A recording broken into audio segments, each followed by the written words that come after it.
Donc j'ai beaucoup lézardé hier parce qu'en fait j'ai rencontré pas mal de personnes. Donc j'ai discuté à peu près avec au moins 4 ou 5 personnes, du coup ça m'a beaucoup retardé. Bon, malgré tout je suis arrivé à Barège. L'idée c'était que je m'héberge au dur mais j'ai rien trouvé. Tout était réservé. Du coup j'ai planté ma tente. Effectivement j'étais pas serein parce qu'il y a l'orage qui était annoncé. Et effectivement ça a pas mal tourné, mais je pense que c'est tombé à côté. Voilà. Là l'objectif c'est d'aller à Écluse, quelque chose comme ça, le refuge d'Écluse. D'après mes indications, il y en a pour 6 heures. Et surtout ce qui va être dur, c'est que j'ai un très gros dénivelé de 1740 mètres en positif. Je pense que celui-ci, je vais le sentir passer. Ça c'est le premier point. Deuxième point, je crois qu'il n'y a pas de place là-bas non plus dans le refuge. Si jamais je décide de m'arrêter, c'est là-haut, parce que je suis fatigué, ça va être compliqué, mais je pense quand même que je pourrais planter ma tente. Mais là pareil, je tiens le diable par la queue parce que c'est clair qu'il va y avoir un orage dans les jours à venir. Et franchement, piller la tente sous l'orage, etc., je l'ai vécu, c'est vraiment pas... Enfin, c'est super compliqué. Et en général, ça se termine par des affaires complètement mouillées. Voilà. Et si je peux aller au-delà du refuge, parce que là j'ai l'impression qu'il va faire beau aujourd'hui, eh bien j'irai. Parce que l'idée c'est de passer après les quelques cols qu'il y a derrière. Voilà. Donc là j'y vais, là ça va être, je pense, des heures de galère.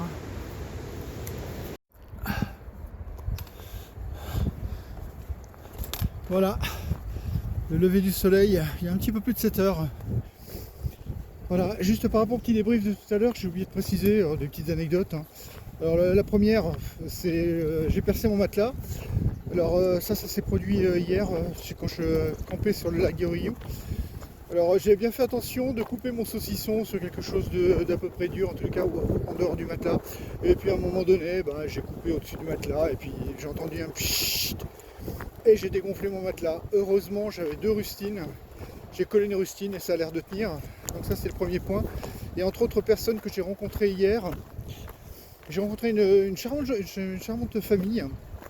J'étais parti dans le local communal là, pour aller manger et puis je m'étais aperçu que j'avais oublié du pain. Alors saucisson sans pain, bon, enfin en tous les cas il m'en restait qu'une tranche. Du coup je posais la question à une personne qui était à côté de moi, alors il m'a donné son prénom, malheureusement j'ai oublié. Donc ce sera une bonne occasion d'ailleurs à sa femme de se moquer de moi parce que elle m'appelait David, j'ai précisé que je m'appelais Pascal, enfin bref ça sera pour après. Du coup le monsieur a mis un petit peu de temps et il est revenu avec une boîte de thon, boîte de maïs, du pain, un quart de pain, enfin voilà, et puis un peu plus tard ils sont venus manger dans la salle communale et puis du coup ils m'ont partagé, ils m'ont proposé de manger avec eux. Donc du coup j'ai très bien mangé, des choses de très bonne qualité, etc. Donc je les remercie au passage. Alors, je pense qu'ils feront un petit coucou sur YouTube, je leur ai donné les références de ma chaîne et bien évidemment s'ils passent sur Tours, ils seront les bienvenus. On les accueillera avec grand plaisir. Voilà, donc là, bon, je suis désolé, pas grand chose. Donc là je suis en train de quitter Barège. Allez, on continue. Bon là c'est ce qui s'appelle jouer les opportuns. J'ai trouvé ce monsieur qui est en train de manger ici. Et en fait il tient un petit camion dans lequel, alors c'est un petit peu tôt pour lui, mais bon il a bien daigné, enfin très gentiment m'offrir un café et une gaufre. Donc je vais me sustenter, comme j'ai rien pu prendre à Barège, et sachant qu'il y a quand même un peu de route, et je vais manger ici. Voilà, ça c'est ce qui s'appelle des opportunités. Bon, j'ai encore papoté. Il faut que je fasse attention parce que je vais me faire avoir par le timing encore. Alors là pour le coup, l'orage est clairement annoncé ce soir, vers 17 h. Donc faut quand même pas que je perde trop de temps. Ah zut, encore un passage technique là. Alors, comment je vais faire ça? Alors.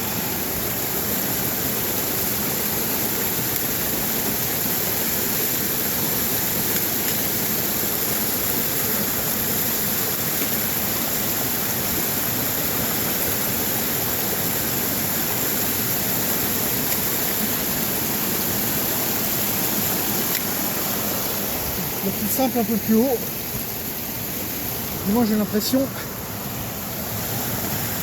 que juste que la pierre ne glisse pas. Donc là, je ne devrais pas tenir la vidéo. Pas tenir la caméra, je veux dire. Hop. Là c'est bon. Hop. Là c'est toujours bon. Parfait. Donc, parfois en regardant juste un tout petit peu plus haut.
On se rapproche du refuge, on est tout près.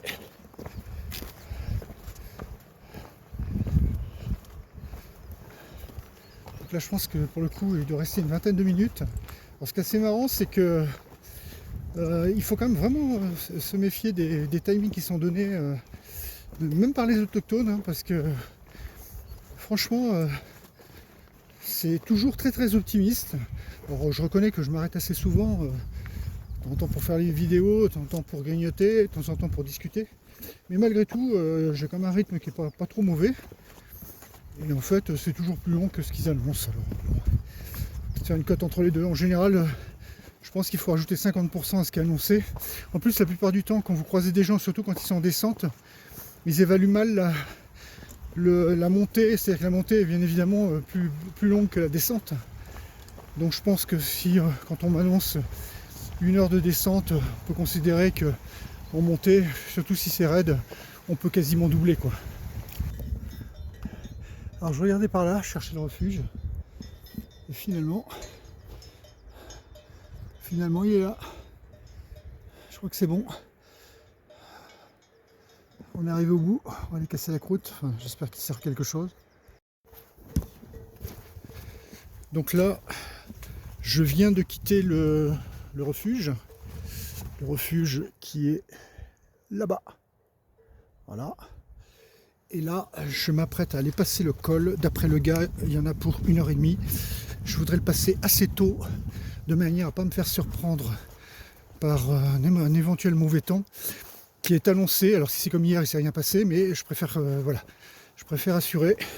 Je suis pas trop fatigué. Normalement, je devrais faire une pause équivalente à une pause déjeuner. Là, j'ai pris un bout de gâteau mais à la myrtille, un café. Le gars, il n'y avait pas de coca, donc j'ai pris une limonade. Voilà. Donc là, 1h30, je serai passé de l'autre côté et ce sera plus safe pour moi. Parce qu'après, c'est que de la descente, je descends vers des lacs. Et donc là, pour planter la tente, je devrais pas avoir de soucis. Je sais pas trop s'il existe encore un refuge de l'autre côté. Je ferai le point à ce moment-là. Voilà.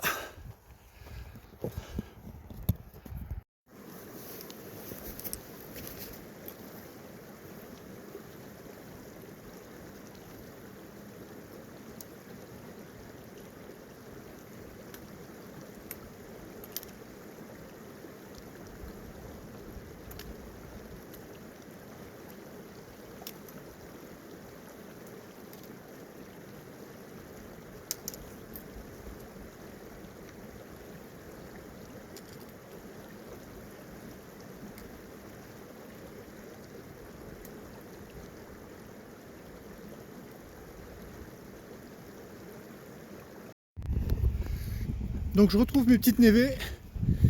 Donc j'ai croisé deux personnes qui ont passé le col. Apparemment, il faut prendre la barre rocheuse pour éviter la neige. Je vais voir de quoi il en retourne. Ah, zut, je sais pas. Et je statuerai au dernier moment quand je vais avoir une vision claire de la difficulté. Je pense que le col... Ah tiens, je vois des gens, je pense. Ah non, c'était des arbres. Enfin, peu importe. Ah non, ça bouge. Donc c'est des gens. Donc je vais aussi poser la question de savoir comment ils ont fait. Et puis voilà, mais il me semble que ce sera moins difficile que ce que j'ai vécu à Gourette. En tous les cas, c'est le sentiment que j'en ai. On verra, on va voir sur place.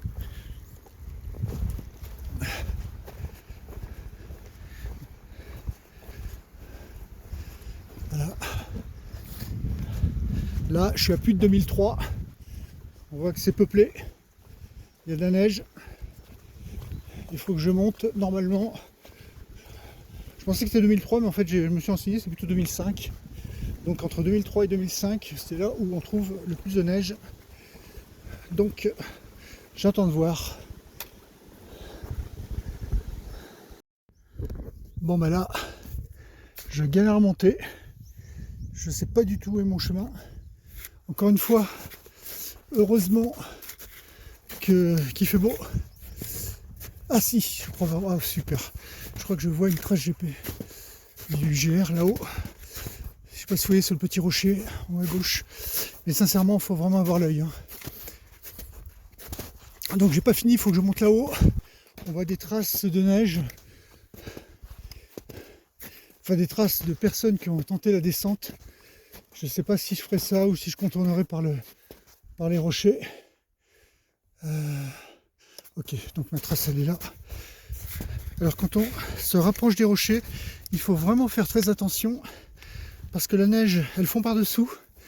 Et quand vous mettez le pied dessus, à proximité d'un rocher, comme le soleil tape sur le rocher, il chauffe la partie inférieure et vous enfoncez jusqu'aux hanches. Donc ça on le découvre au fur et à mesure.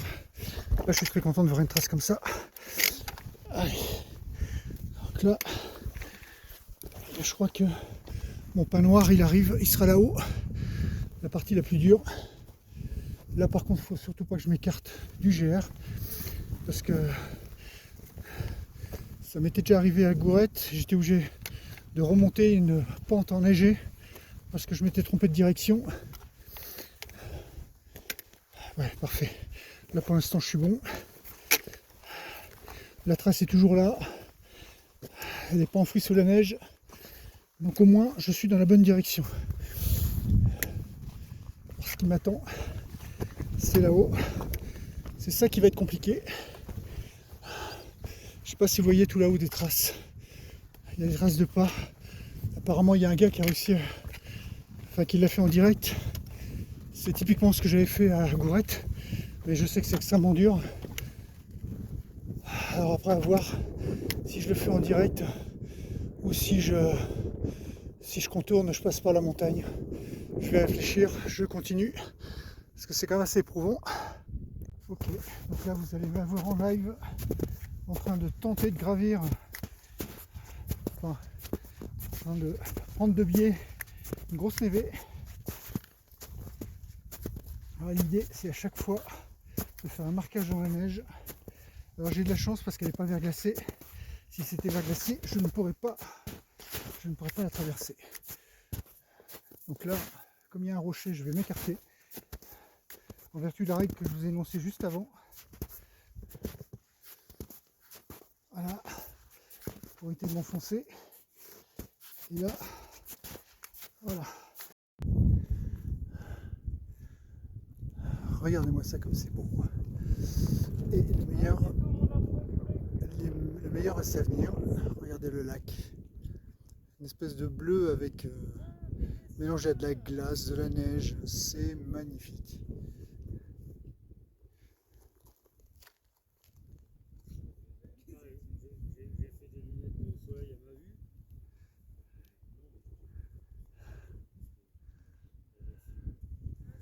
Superbe. Superbe, superbe, superbe. Il faut que je fasse des photos aussi de ça. C'est vraiment magnifique.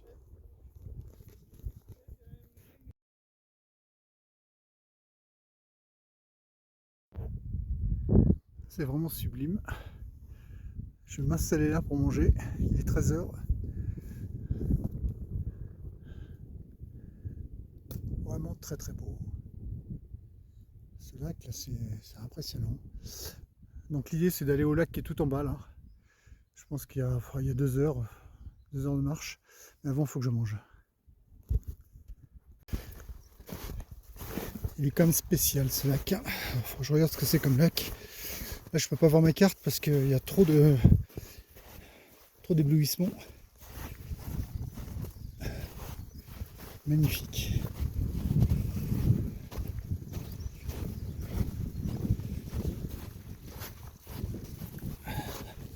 On est toujours bien sur le GR10. Rapprochons-nous. Ça gargouille là-dessous. Il y a pas mal d'eau qui circule. Donc là, il faut faire attention à ne pas tomber dans un trou. Hop, c'est bon. On voit ce lac de plus près. Tiens, là, typiquement, voilà. Le genre de trou qu'on peut faire. Là, je vais passer par la droite. Voilà, hop là, je suis tombé dans un trou. Ok, je crois que je vais passer par les rochers finalement. Je vais pas suivre la troupe parce que la neige est de plus en plus meuble. On est en début d'après-midi. L'idée c'était plus de contempler le lac, d'approcher doucement.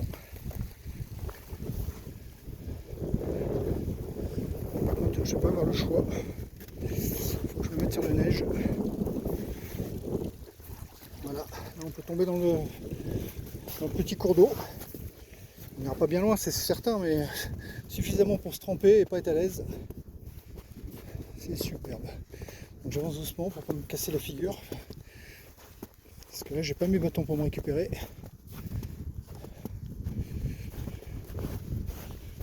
Ça a l'air bien compliqué ça. Alors, c'est par la gauche ou par la droite? Bon, bah ça ce sera la surprise, on va continuer à avancer. Hop, à droite ça me paraît pas du tout praticable. Et à gauche, on va avoir la surprise, je m'approche.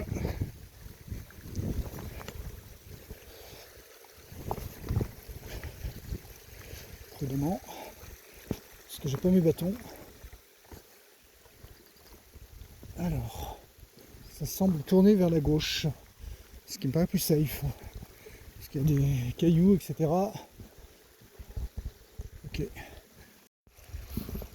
Ok, j'ai l'info, donc c'est le lac de Gourderamat.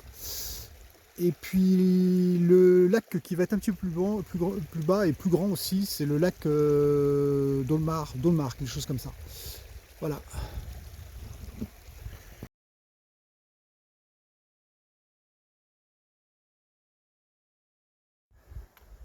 Alors ici on a le lac d'Omar et un peu plus loin le lac d'Aubert.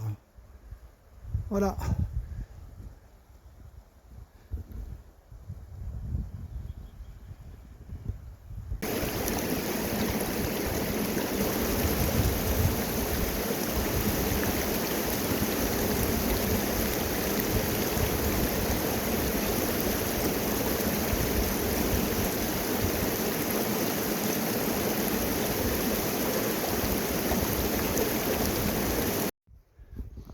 Donc ça c'est le lac d'Omar vu d'un peu plus près.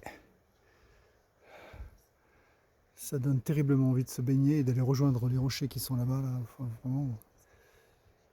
Ça je pense que je ferai ça dans la deuxième moitié de mon périple. Là je vais pas commencer à me disperser, mais sincèrement j'ai vraiment beaucoup d'envie. Hein. Ouais, j'ai vraiment envie de me mettre dans un milieu liquide. Voilà, une petite vue sur le lac d'Orédon. Hop, avec les montagnes en filigrane.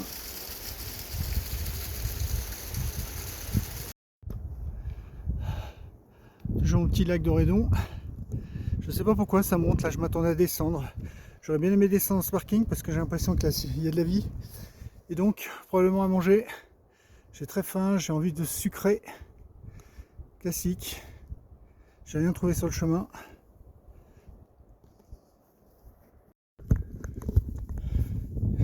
mais là je pense que ça va être un petit peu compliqué parce que je suis en train de descendre et je vais pas avoir de ravitaillement avant longtemps.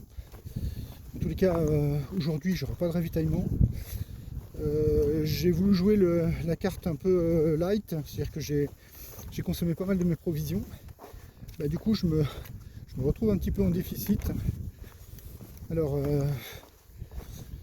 je vais essayer d'avancer autant que je peux aujourd'hui, de manière à ce que demain il me reste pas trop de kilomètres pour atteindre une ville et me ravitailler, parce que voilà, là j'ai faim, ce que j'ai mangé à midi c'était tout juste suffisant.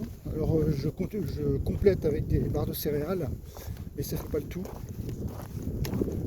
Donc voilà, ça me servira un petit peu de leçon pour la prochaine fois. Mais ça y est, nous voilà arrivés au lac de Loul. Alors, après avoir discuté avec des gens là qui connaissaient un peu le coin, il semblerait que le resto là-bas, ce soit un resto. Le problème c'est que c'est pas du tout sur mon chemin. Soit j'y vais, je tente le coup et au risque de faire chou blanc, ou soit je continue mon GR10. Je vais réfléchir, je vais voir si je peux pas les appeler. Alors je sais même pas si j'ai du réseau ici, il faut quand même que je regarde parce que un coup sur deux j'en ai pas. Alors. Action. Allez, c'est parti.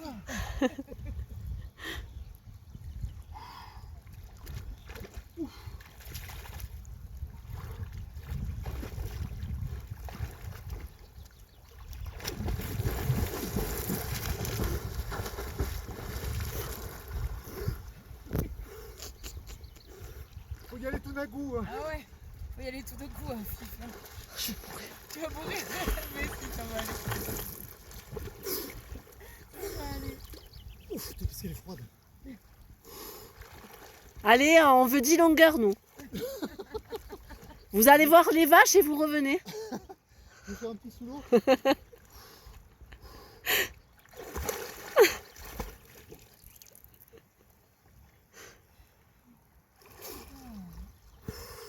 Nickel. Allez. Moi j'ai ma dose.